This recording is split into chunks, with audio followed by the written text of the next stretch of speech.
से तीमारू था। अब ये दिमाग में बैठा लिया, शरीर तो जाएगा, आत्मा अमर है।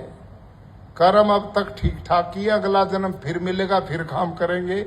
और मैं मरने के लिए बिल्कुल फाइनल, गुरुकुल छोड़कर गांव में पिताजी ने खेत में छोटा सा कमरा बना रखा था, मैं उसमें आ गया और निश्चित हो गया सारी दवाई फेल हो गई, बीमारी काबू आई नहीं। अंत में भाई लोग मेरे को अपोलो दिल्ली में खुला था उन दिनों नया, यह है 1998 की बात, और पीजीआई चंडीगढ़, एम्स दिल्ली, मेरी वीडियो इंडोस्कोपी की गई और डॉक्टरों ने कहा भाई तुम तो बहुत लेट हो गए, अब कुछ है नहीं, इनकी आंतें बिल्कुल खत्म, गल चुकी हैं, इनको हम काटेंगे, यहाँ एक छेद बनाएंगे, इस पे एक थैली लगा देंगे, 1-2 साल जी सकता, इससे ज्यादा ये जी नहीं सकते। मैंने सोचा ये गंदगी जिंदगी ढोने से पहले ही चलेंगे तो जल्दी नया शरीर मिल जाएगा। तो मैंने वो रास्ता बंद करके और मृत्यु को इतना नजदीक से देखा और दुनिया के लोगों को भी इतना नजदीक से देखने का मौका मिला कि बहुत नए नए अनुभव मेरे को हुए। और ऐसा मेरा हुआ, जो मेरे मित्र दोस्त थे मेरी हालत देख के चले गए, दोबारा नहीं आए देखने, क्योंकि सबको पता था वो मिलेगा ही नहीं। यह हालत मेरी हुई थी। लेकिन ऐसी स्थिति में लंबी बात न करते हुए मैं अंतिम अवस्था में पड़ा हुआ अपने खेत में, और इस इंतजार में था कब मृत्यु आएगी, शरीर का चोला बदलेगा। एक दिन अचानक मेरी आंख बंद हुई, आंख लगी और मेरे को एक स्वप्न आया, ये ईश्वर कृपा होती है।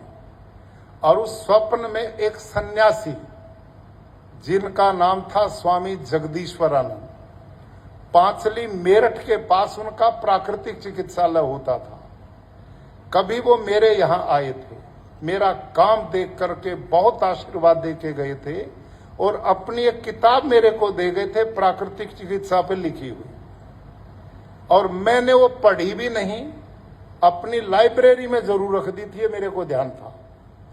और मेरे को वो सन्यासी स्वप्न में आके बोलता, बेटे क्यों दुखी हो रहे हो, आप मेरे पास आ जाओ, ठीक हो जाओगे। ये बात स्वप्न में आई, मेरी आंख खुली तो देखा तो खेत में पड़ा, यहां तो कोई सन्यासी नहीं, स्वप्न में। लेकिन डूबते को तिनके का सहारा, अंदर से एक प्रेरणा मेरे को आई कि जब स्वामी जी ने मेरे को बुलाया है तो चलना चाहिए। वो आए थे, बहुत प्यार उन्होंने मेरे को किया था, वो अपने विचार के थे, वेद पढ़ते थे, शास्त्र का अध्ययन था, विद्वान आदमी थे। तो मैंने, पत्नी आई, वो रस रुस में थोड़ा फलों का ले लेता था और कुछ ले नहीं पाता था। मैंने पत्नी को आते कहा, आप लाइब्रेरी में एक पुस्तक मिलेगी प्राकृतिक चिकित्सा की, उसके लेखक स्वामी जगदीश्वरानंद, आप ढूंढो उसको। मेरे को ऐसे स्वप्न आए, उन्होंने बुलाया, वो हाँ जो मैं कह रहा था ना, दुनिया देखी भाई, कोई किसी का नहीं दुनिया में, पक्का मैंने नजदीक से देखा है। कतई यार तब है जब तक हमारे एक दूसरे से स्वार्थ पूरे होते हैं। जिन्होंने पता लगा ना भी इसमें कुछ नहीं, फिर कोई नहीं पूछने वाला, बस अकेली पत्नी बची थी और कोई नहीं बचा मेरे साथ उस समय, कोई नहीं बचा, केवल पत्नी। अब जब मैंने उनको ये बात कहा, बेचारी ने सारी लाइब्रेरी करेल कर वो पुस्तक निकाल ली। मेरे को ध्यान 1998 में दशहरे का दिन, और वो पुस्तक मेरे पास लेके आई, मेरे में जैसे कोई चमक आ गई हो, बस ये भावना अंदर की थी। और हम वहां पहुंच गए स्वामी जी के पास। वो भी एक लंबी यात्रा थी, मैं कितना कमजोर हो चुका था। जब जा रहा था ना अस्पताल की ओर, तो रास्ते में एक गांव था जिसमें कोई बूढ़ा मर गया, उसकी अर्थी जा रही थी, लोग लिए जा रहे थे। मैंने कहा तेरा भी नंबर यही आने वाला है, ये मन में विचार आया। आगे गए तो एक भैंस को ट्रक ने टक्कर मारी, वो सड़क किनारे मरी पड़ी थी। उसको देख के मैंने कहा तेरी भी यही हालत होने वाली। इतना कमजोर दिल से बन चुका। लेकिन जैसे तैसे मैं वहां गया और वहां स्वामी जी भी नहीं मिले, लेकिन वो किसी कारण टेलीफोन पे बात हुई। वो बेचारे उज्जैन में कुंभ के मेले में प्राकृतिक चिकित्सा का शिविर लगा रहे थे, और जब मेरी बात हुई उन्होंने कहा बेटे मैं तो अब वापस नहीं आऊंगा, मैं तो तुमसर जिला भंडारा महाराष्ट्र में चला जाऊंगा।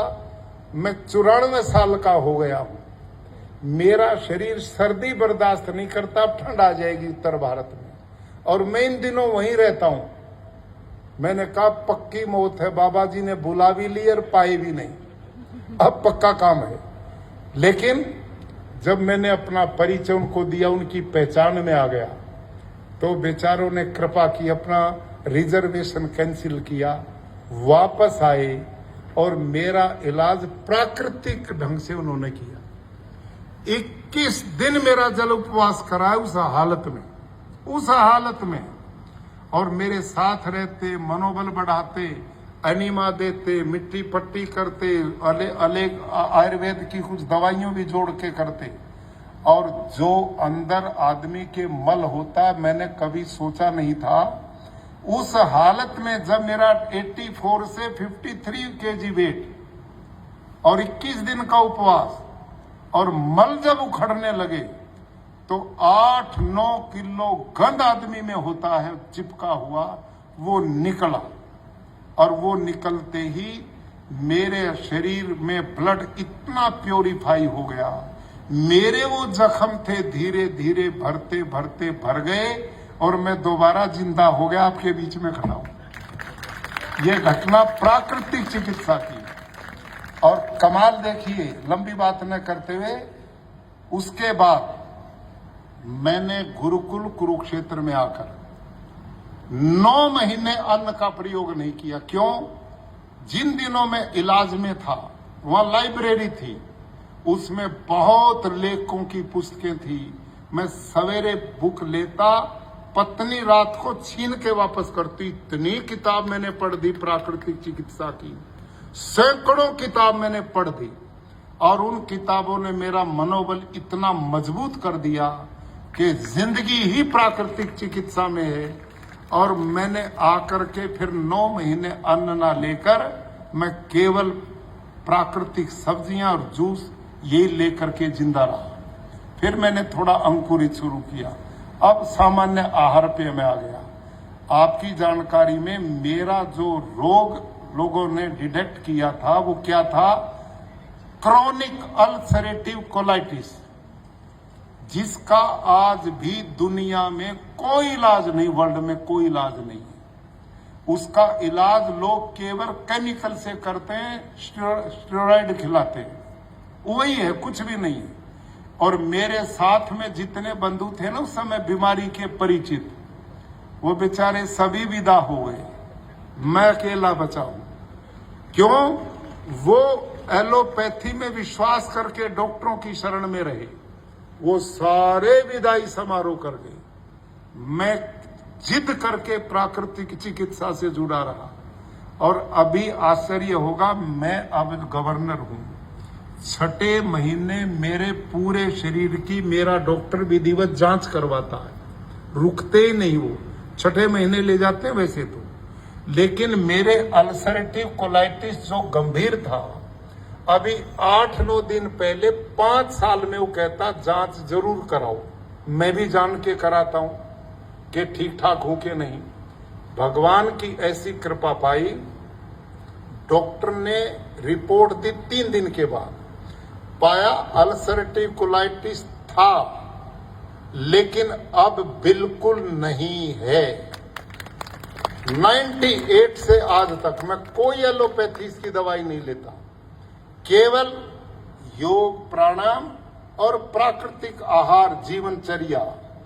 जब बीच में समय मिलता, कभी कटी स्नान ले लिया, कभी मिट्टी पट्टी कर ली, कभी मिट्टी में लेट गया, और ये सब कार्यक्रम मैं स्ट्रीम वगैरह करता हूं।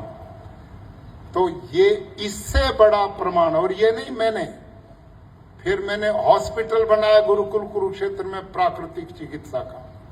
आज गुरुकुल में 100 बेड का प्राकृतिक चिकित्सालय है। उसके बाद लाखों लोग देश विदेश के वहां स्वास्थ्य लाभ कर चुके हैं। विदेशों से, भारत से कई बार तो इतनी भीड़ हो जाती कि बेड नहीं मिलते, और उन दिनों मैंने सैकड़ों अल्सरेटिव कोलाइटिस के लोग बुला बुला करके ठीक किए। और मेरा जो गुरुकुल था ना, वो गरीब, जिसमें मैं भीख मांग के चलाता था, वहां इतने मोटे मोटे सेठ इलाज के लिए आने लग गए कि वो एक ही सेठ 10 लाख रुपए दान देने लगा गुरुकुल को। किसी ने एक बिल्डिंग खड़ी करवा दी। आज वो गुरुकुल एक यूनिवर्सिटी की तरह बना हुआ है, भव्य भवनों के साथ। वो क्यों बना? मैं बीमार हुआ, बीमारी के बाद प्राकृतिक चिकित्सा में गया। ना मैं बीमार होता, ना वो गुरुकुल आज यूनिवर्सिटी का रूप धारण करता। इसके पीछे प्राकृतिक चिकित्सा की कृपा है। और इधर वो जमीन मैंने सारी छुड़वाई, वहां मैं प्राकृतिक खेती करता हूं। तो प्रकृति के साथ अपना प्रेम भगवान की कृपा का वरदान है। गाय माता का मैं शुरू से ही, बचपन से भगवान ने कृपा की। गौ के बिना मैं कभी रहा नहीं। राजभवन में जहां रहता हूं, यहां भी गाय रखता हूं, देसी गौ माताएं। राजभवन में जहां रहता हूं, प्रतिदिन हवन करता हूं। आजकल एक अभियान, इतना मिशनरी काम हम बढ़ाना चाहते हैं। मेरा जोश बढ़ गया क्योंकि जीतू भाई बघानी ने डिपार्टमेंट संभाल लिया हमारे वाला। अब मेरा काम कई गति से बढ़ने वाला है, क्योंकि ऐसे योग्य और ऐसे डेडिकेटेड, समर्पित, स्वार्थविहीन मंत्री जिस डिपार्टमेंट को मिलते हैं, तो वहां काम करने का एक मजा ही अलग आएगा। आजकल मैं गांव में जाता हूं शाम को 4-5 बजे। जाते ही किसी गांव में, यहां पर लगभग 268 तालुका है, 168